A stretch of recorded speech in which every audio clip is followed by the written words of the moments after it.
All right, well, good afternoon, everyone. Thanks very much for your patience today. I do have quite a bit to read out at the top, and then we'll get right to your questions. Earlier today, Secretary Austin hosted Israeli Minister of Defense Yoav Gallant here at the Pentagon to discuss efforts to de-escalate tensions along the Israel-Lebanon border, to surge more humanitarian aid into Gaza, and to stand together against Iranian and Iranian-supported attacks against Israel and destabilizing activities throughout the Middle East. Secretary Austin underscored the ironclad U.S. commitment to Israel, as evidenced in part by the extraordinary defense of Israel against an unprecedented Iranian attack on April 13, and by the more than $14 billion in assistance in the National Security Supplemental.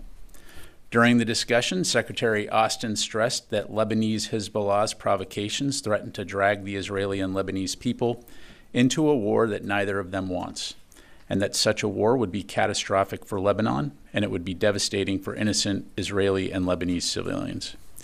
Secretary Austin also reiterated the high priority of securing the safe release of all hostages held captive by Hamas, including American citizens. He commended Minister Gallant for Israel's support for the comprehensive ceasefire and hostage release proposal that it has offered, which President Biden has outlined and the United Nations Security Council has endorsed. They agree that the onus is on Hamas to accept this deal. Secretary Austin stressed that principled diplomacy is the only way to prevent any further escalation of tensions in the region. Additionally, Secretary Austin urged Minister Gallant to double down on efforts to protect Palestinian civilians and humanitarian aid workers in Gaza. The Secretary and Minister discussed ways to improve the distribution of humanitarian aid to Palestinian civilians in dire need and to strengthen the deconfliction mechanisms for humanitarian workers. A full readout will be posted to the DoD website later today. Separately, Secretary Austin also spoke by phone today with Russian Minister of Defense Andrei Belousov. During the call, the Secretary emphasized the importance of maintaining lines of communication amid Russia's ongoing war against Ukraine. The last time Secretary Austin spoke to his Russian counterpart, then Russian Minister of Defense Sergei Shoigu, was on March 15, 2023. A brief readout will be posted to defense.gov. In other news, today the department released its new Information Technology Advancement Strategy, titled Fulcrum. The Fulcrum strategy provides a roadmap for better aligning DoD's IT capabilities and resources to accelerate the department's modernization efforts and expand our military's strategic advantage across the IT landscape. Fulcrum will assist the department in continuing the transformative change occurring throughout DoD's IT enterprise, while empowering DoD leaders to deliver advanced IT capabilities for our warfighters. Of note, Fulcrum will also assist the department in our ongoing efforts to recruit, develop the best digital talent the country has to offer. A press release with further details on Fulcrum, along with a link to the full strategy, is available on the DoD website.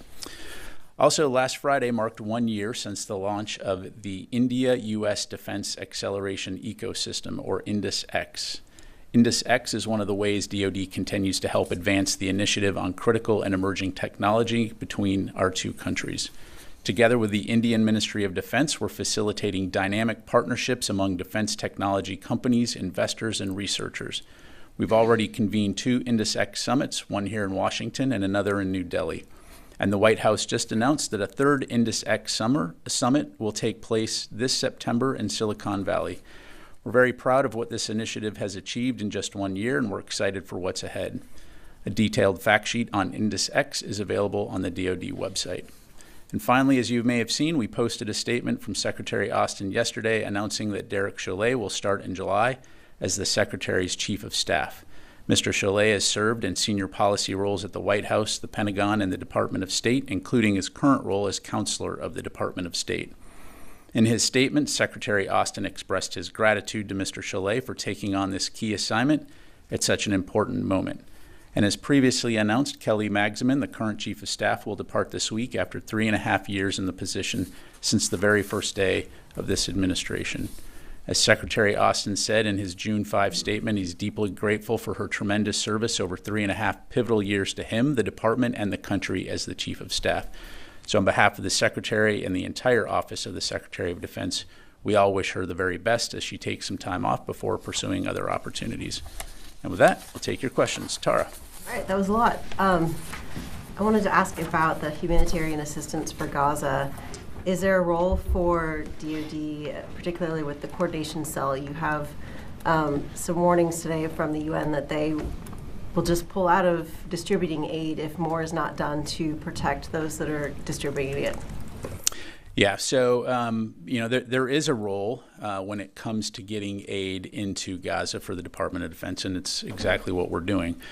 We are working with the U.S. interagency as well as other international agencies and partners to facilitate the flow of aid into Gaza.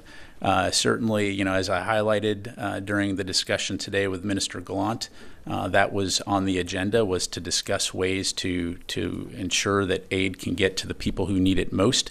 But from a DoD standpoint, to get to the crux of your question, there's no plans, for example, to put U.S. military forces on the ground in Gaza. We're going to continue to work with humanitarian organizations via USAID and other regional partners to ensure that we can find a way to get that aid to the people who need it most. But is there more potentially that could be done through the coordination cell? Because some of the concerns or complaints is that they don't have enough direct communication with IDF.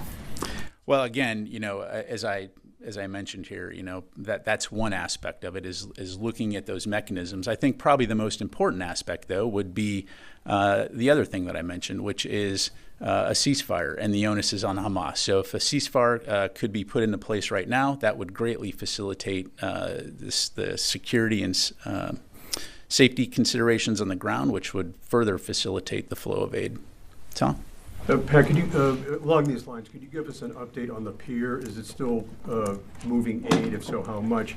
And also, again, if the UN decides to stop delivering aid, what does that mean for the operation of the pier? Will you curtail the amount of aid you're sending to the Marshall area? Will you stop? Does that have an effect on your operations? Yeah, so a few things. So first of all, yes, the pier is operational. It resumed operations again today. As you know, yesterday they took a day to do some scheduled maintenance on the pier, but the bottom line is, yes, it's operational. Aid is flowing across the causeway. CENTCOM, per standard, will be issuing updates in terms of the amounts. I can tell you right now, to date, since May 17th, they've delivered more than 6,800 metric tons or 15 million pounds of humanitarian aid ashore for onward delivery. Now, your question about the amount of aid, again, back to my earlier comment, the DoD is working with the interagency and international NGOs to facilitate the delivery of aid. And so that's our role in this, is to help get the aid there, whether it's via the maritime corridor, whether it's via air or, preferably land routes. And so again, we're gonna continue to work with those agencies who are the ones that are out there that are doing the hard work to facilitate those donations. But bottom line is, we'll be standing ready to help get the aid there. Now, last thing I'll say on that is, again, to underscore, this is a temporary pier. So this is a temporary solution to help rush aid into the zone. Again, recognizing the dire security situation there. But again, we're going to continue to look at all ways to get aid into Gaza. If the UN stops delivering food, will you just continue moving humanitarian aid to that marshalling area? Or you basically say, if they're not delivering aid, we're going to have to at some point stop? Certainly we've got to take into account the capacity of the marshalling area. We're not quite there yet. So, again, we're going to continue to be in communication with the UN, with the World Food Program, U.S.A. and look at those things. Ultimately, though, I think we all want the same thing, which is to make sure aid can get to the people who need it in Gaza. Idris? You mentioned civilian casualties was an issue that was discussed this morning between Austin and Gallant.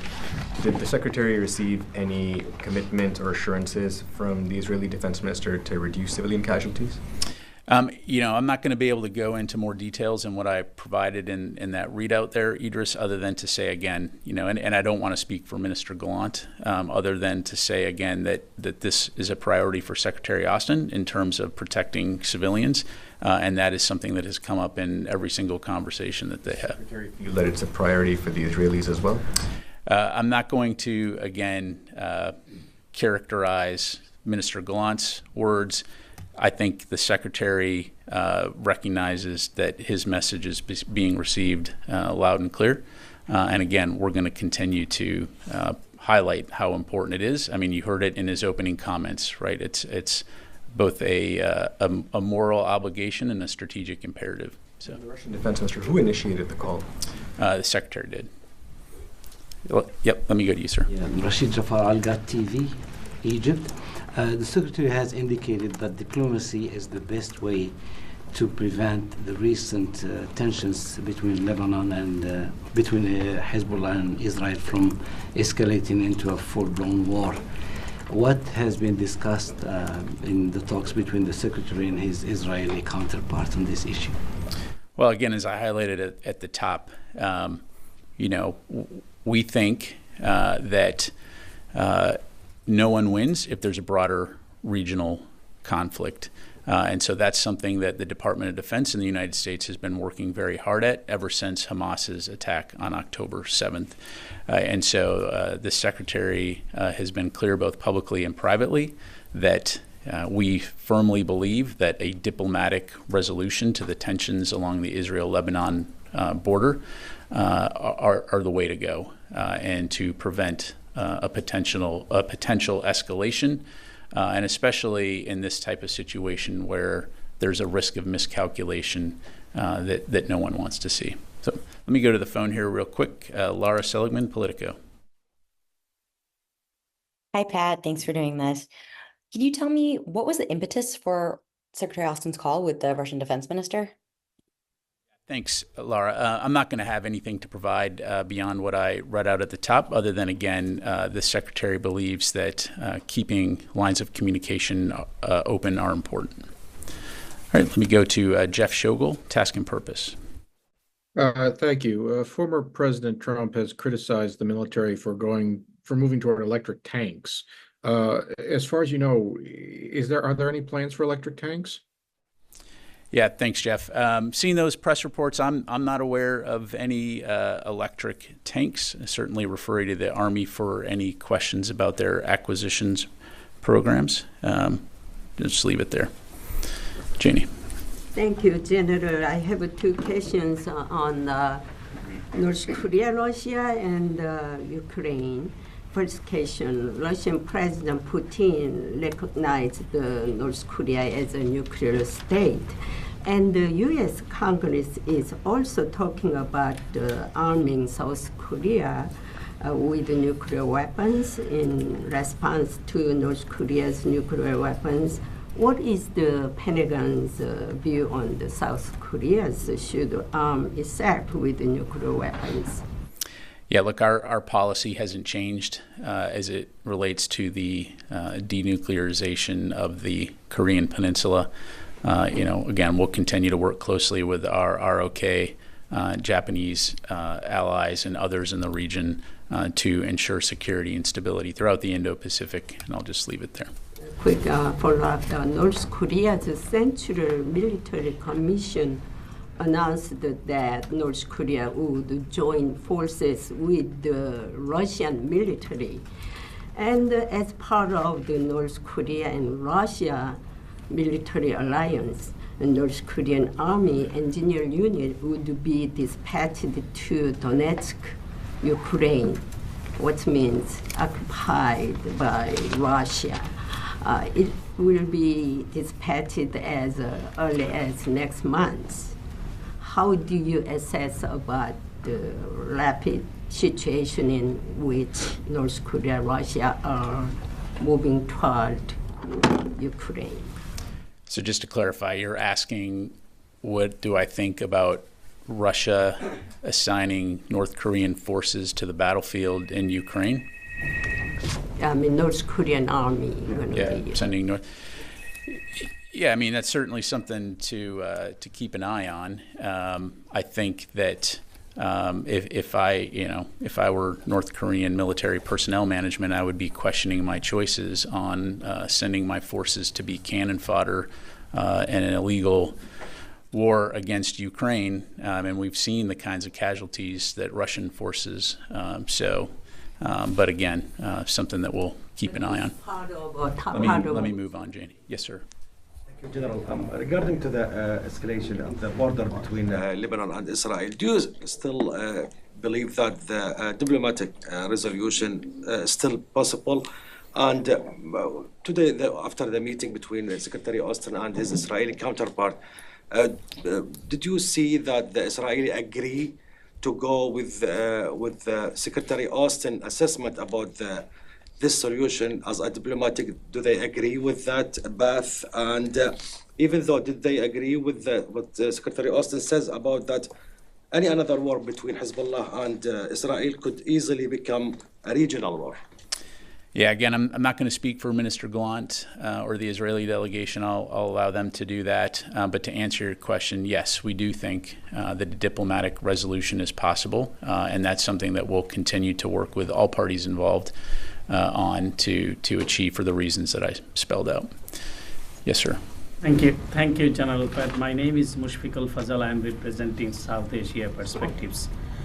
May I know how the Pentagon navigating its military and security partnership with Bangladesh, given the U.S. public designation of immediate past Army Chief of Bangladesh, General Aziz, due to his involvement in significant corruption? The country is moving in the wrong direction with extreme violation of human rights and democratic rights. Top police and RAB personnel have been sanctioned by the U.S., and the current regime is using the security forces to keep the power by any means. Yeah, thanks for the question, and welcome to the briefing room here. As you're aware, and as you highlighted, the State Department has designated General Ahmed for significant corruption. They did this back in May. That designation reaffirms the U.S. commitment to strengthening democratic institutions and the rule of law in Bangladesh, and the department supports the anti-corruption efforts that are being taken there. And I would just, conclude by saying that the U.S. does have a close bilateral defense relationship with Bangladesh in support of shared values and interests, such as a shared, free and open Indo-Pacific and maritime and regional security. So just leave it there. Liz? Thanks. There's a report out that the Biden administration is considering allowing U.S. military contractors in Ukraine to help maintain U.S.-provided weapon systems in Ukraine. Without getting into hypotheticals of what could be decided, what's the difference between doing this and having U.S. military boots on the ground? Yeah, thanks for the question, Liz. What I'd say right now is just I'm not going to comment on any reports of internal discussions or proposals that may or may not be under consideration. The bottom line is the President and the Secretary have been clear that we're not going to send U.S. troops to fight in Ukraine, and that won't change. So I'll just leave it there. Okay. Sir. Regarding the DoD Inspector General report on tracking funds to China for pathogen research, the report mentions there are, quote, significant restraints in order to track those funds. So will there be any revisions made in the future to accurately track those? Let me take that question. I just don't have that information in front of me, so we'll get back to you on it. Fadi. Thank you, General. So Minister Gallant said today that the U.S. and Israel are working to achieve an agreement about the tension on the borders between Israel and Lebanon. But he added, we must also discuss readiness for every possible scenario. Did the Secretary discuss such scenarios with Mr. Gallant? I think he was alluding to war, maybe. Well, again, as you can appreciate, I'm not going to speak for Minister Gallant or his comments. I will say, again, that they did have a discussion about the tensions along the Israel-Lebanon border. The Secretary, again, highlighted the importance of finding a diplomatic resolution to those tensions. It was a very frank, candid, professional conversation and robust. So lots of discussion on the situation as it relates to Lebanon. But I'll just leave it there. And the Secretary thanked Mr. Gallant for his efforts to increase the flow of humanitarian aid to Gaza. However, today the Integrated Food Security class said that 1.5 million Palestinians in Gaza face high levels of acute food insecurity, and 500,000 are facing starvation Was the Secretary aware of these statistics before making his comments? And can you point to any specific efforts that he was talking about from Mr. Gallant to make sure food is actually and aid is actually getting to the people of Gaza? Yeah, and again, with the caveat that I'm not Israel MOD spokesperson, and I'm not going to stand up here and be Minister Gallant's spokesperson. What the Secretary was alluding to is the fact that, first of all, Israel is not a monolith, and Minister Gallant has, from the Secretary's perspective, has worked hard to enable the mechanisms by which humanitarian assistance can get into Gaza. For example, working to ensure that aid can get past protesters, for example, on the Israeli side into Gaza, working to get the gates open, supporting JLOTs in terms of providing security so that JLOTs can be anchored to the pier, and then, of course, supporting the coordination cell that exists.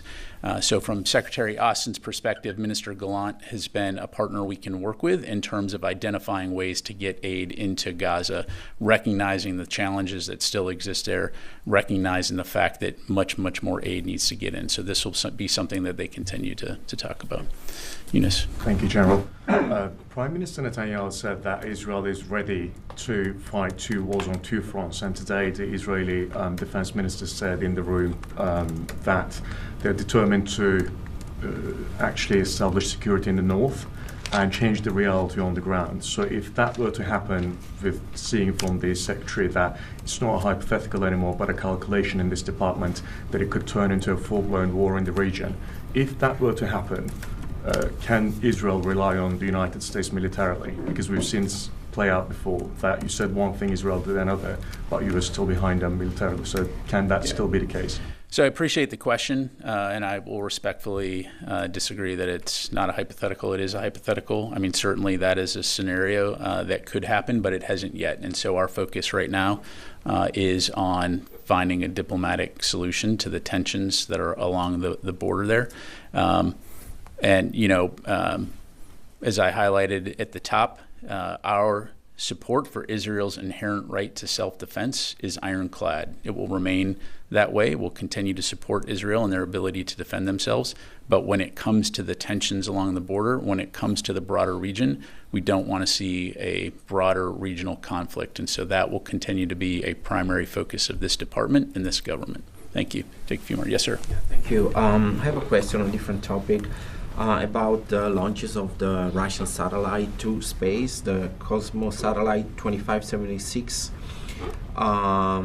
There are supposed to be nuclear, and the question is where the Pentagon is standing with the nuclear anti-satellite program, and if the Pentagon is also looking on a new not looking, but is aware there might be on the verge of a new Cold War in space against Russia and China.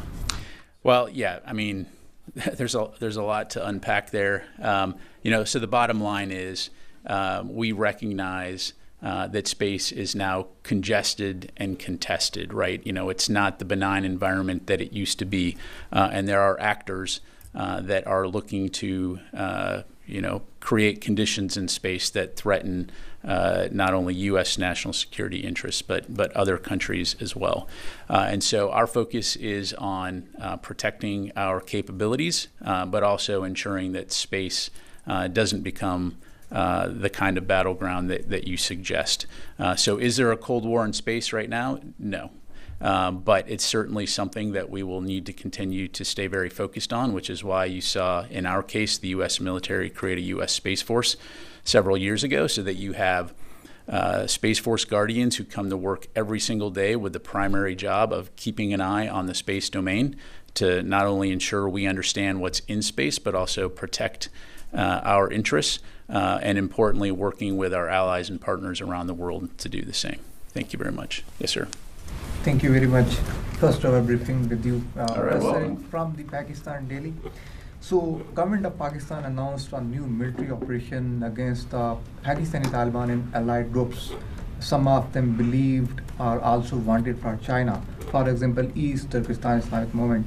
So, United States, before and after the Doha agreement, showed its commitment to go after IS and linked groups like ISKP, who is actively working with Pakistani Taliban and attacking civilians of Pakistan, and also there are concerns from Chinese side. So do you think so still there is like United States have something with Pakistani military on this operation, or United States is aware about this, Pentagon is aware about this? Yeah, well, first of all, welcome. What I would tell you is, I don't have any specifics as it relates to particular Pakistani operations, counter-terror operations. I would say, broadly speaking, we fully appreciate and recognize Pakistan's important role as a partner when it comes to counterterrorism. We have a long history of working together on counterterrorism efforts. And when it comes to regional terrorist threats, it's certainly something that we continue to keep an eye on, especially for obvious reasons as it relates to protecting U.S. national security interests and protecting the homeland. But the way that we do that is we don't do that alone. We work with allies and partners throughout the world to assess those threats and take appropriate action. So again, I don't have any specifics on the operations that you're talking about, but I'm confident that at multiple levels we're in contact with the Pakistani government as well as other partners in the region to address potential terrorist threats. Thank you. Ro. Thank you, General. In Okinawa, Japan, local authorities said that prosecutors charged a U.S. serviceman at the Air Force in Okinawa for allegedly sexually assaulting a girl under 16 years old in March, and it was revealed yesterday. Could you give us comment on this case, and what do you think about the potential impact on the U.S.-Japan relation? Yeah, unfortunately, I don't have any details on that. I'd have to refer you to, you said it was Air Force? Yeah, I'd have to refer you to the Air Force for any questions on that. Thank you. Yes, ma'am. Hi, sir. Kimberly Underwood from AFCIA's Signal Magazine. I wanted to ask about the Fulcrum strategy. As DoD continues to advance strategies and the digital workforce through the strategies, are there any broad areas that the Secretary will need to iron out as far as IT or C4 technologies, to take DoD into the future? And then I had a quick Indus 3 question follow-up. Sure. I'm going to take your question because I want to get you a proper answer on that, but appreciate it. And for Indus 3, do you have any, would the Secretary have any advice to Silicon Valley companies about participating in the event, or companies that may be interested in understanding the Indus partnership? Yeah, well, just broadly speaking, especially when you look at the challenges that the department is facing around the world today as we implement the national defense strategy. I mean, it's clear that the partnership between the Department of Defense and industry is vital, and you see this on multiple levels. And for example, through programs like DIU or Indus X or many, many others, it's critical that we be able to work together to understand each other's requirements. And so that's going to continue to be a priority for this department. So thank you very much. I'll take two more. Yes, sir. Yeah, hi. So as you guys celebrate a year of Indus X, it is also a year anniversary of my colleague Vivek Raghuvanshi being detained by Indian authorities for the crime of journalism. And so as you all celebrate, this partnership with India, what conversations or assurances has the Pentagon pursued from India on press freedom and human rights in exchange for all of these partnerships? Yeah, well, certainly, I know that our State Department has spoken to this. Broadly speaking, again, from a Department of Defense standpoint, we certainly support and will defend a open, free, and independent press. That's our position. So I'll just leave it there. Noe, last question.